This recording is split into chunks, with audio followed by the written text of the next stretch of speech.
More nuclear families వస్తున్నాయి.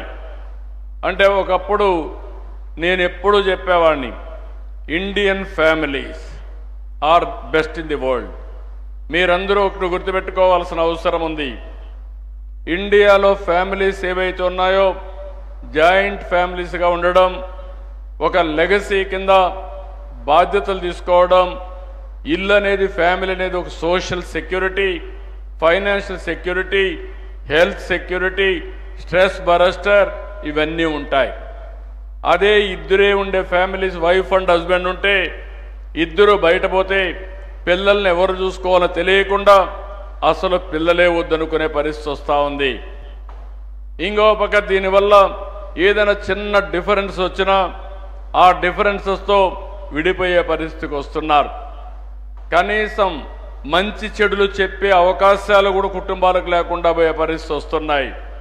ఆ కుటుంబంలో ఏం జరుగుతుందో కూడా తెలియని పరిస్థితి వస్తూ ఉంది. మనకు వారసత్వంగా వచ్చింది కుటుంబ వ్యవస్థ. ఆ కుటుంబ వ్యవస్థ, జాయింట్ ఫ్యామిలీ వ్యవస్థను కాపాడుకునే బాధ్యత మనందరిపైన ఉందని చెప్పి కూడా నేను మీకు తెలియజేస్తున్నా. మొన్నటి వరకు ప్రభుత్వంలో ప్రతి ఒక్క వ్యక్తికి 5 కేజీలు బియ్యం ఇచ్చేవాళ్ళం. 5 మంది ఉంటే 25 కేజీలు ఇస్తాం. 5 మంది కంటే పైనుంటే బియ్యం ఇవ్వం, రేషన్ ఉండదు. దీనివల్ల ఫ్యామిలీలు more and more ration card కావాలనే పరిస్థితికి వచ్చారు. నేను మా ఫైనాన్స్ సెక్రటరీ చెప్పాను, మనం కొత్త విధానాన్ని ఆలోచించాలి.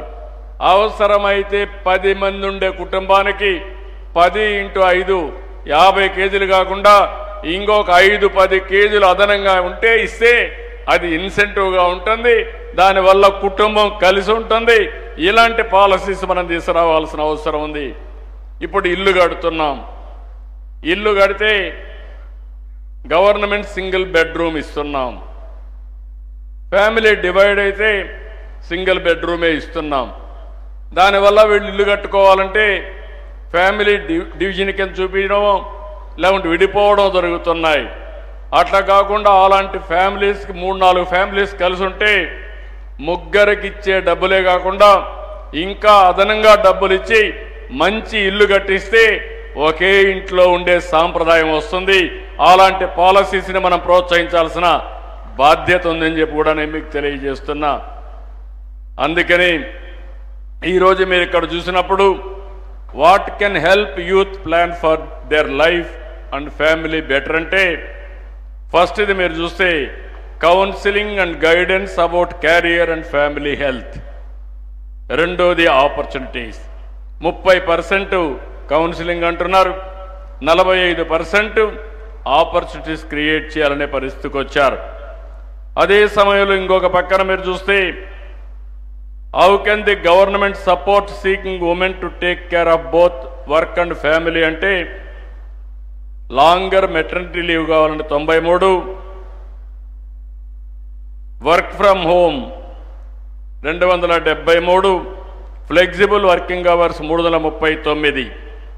అంటే దగ్గర మనం ఇది చూసినప్పుడు లాంగర్ మెటర్నిటీ లీవ్ కావాలనేవాడు 11.48, వర్క్ ఫ్రమ్ హోమ్ కావాలనే వాళ్ళు 33.7, ఫ్లెక్సిబుల్ వర్కింగ్ కావాలనే వాళ్ళు 42%. ఈ రెండు కలిపితే 42, 32, 74% ఇంటి దగ్గరన పనిచేస్తాం. లేకపోతే ఫ్లెక్సిబుల్ వర్కింగ్ అవర్స్ పెడితే ఎక్కువ మంది పిల్లలున్నా నష్టం ఉండదనే విధంగా మాట్లాడే పరిస్థితికి వచ్చారు. అదే చైనా పాలసీ పెట్టారు, జపాన్ పాలసీ పెట్టారు. మనం కూడా అలాంటి ఫ్లెక్సిబుల్ పాలసీస్, నవేడేస్ టెక్నాలజీ వచ్చింది, ఎక్కడున్నా పనిచేసే అవకాశాలు వచ్చాయి. చాలామంది ఆంధ్రప్రదేశ్ రాష్ట్రంలో దగ్గర 5 లక్షల మంది వర్క్ ఫ్రమ్ హోమ్ పనిచేస్తున్నారు. ఇంకో పక్కన మీరు చూస్తే ఫ్లెక్సిబుల్ వర్కింగ్కి అలవాటు పడ్డారు. బ్లూ కాలర్డ్ కానీ వైట్ కాలర్డ్ కానీ ఇవన్నీ కూడా వాళ్ళ కన్వీనియంట్ టైంలో పనిచేయడం, ఇంటి దగ్గరనే పనిచేసి నాలెడ్జ్ ఎకానమీలో ముందుకు పోయే పరిస్థితికి వచ్చారు.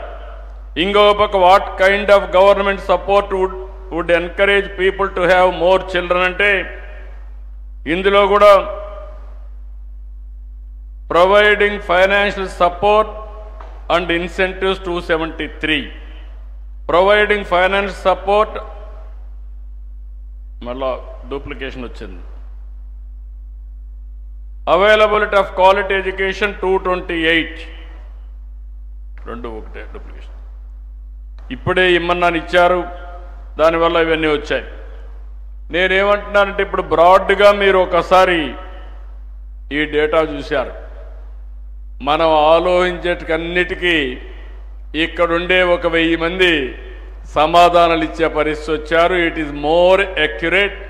ఇది ప్రజాభిప్రాయం అని చెప్పి కూడా నేను మీకు తెలియజేస్తున్నా.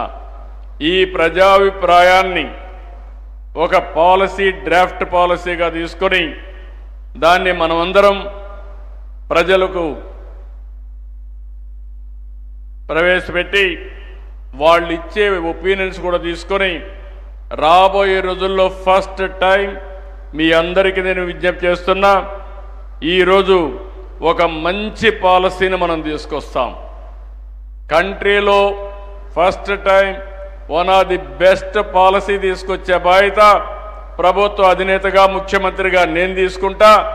దీన్ని జయప్రదం చేసే బాధ్యత మీరందరూ తీసుకోవాల్సిందిగా మిమ్మల్ని అందరినీ కోరుతున్నా. ఎందుకంటున్నానంటే ఈరోజు మితిమీరిన నియంత్రణ వల్ల చాలా నష్టపోయాం. నేను ఇప్పటికే కొన్ని పాలసీలు మార్చాను. 2 పిల్లల కంటే